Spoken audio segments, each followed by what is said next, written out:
ეხლა ვარ ქისტების ტბას ეძახიან. სამწუხაროდ ესე დაჭაობებული ვით არის.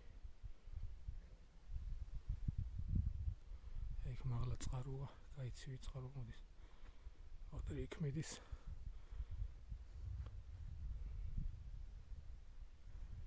ქისტების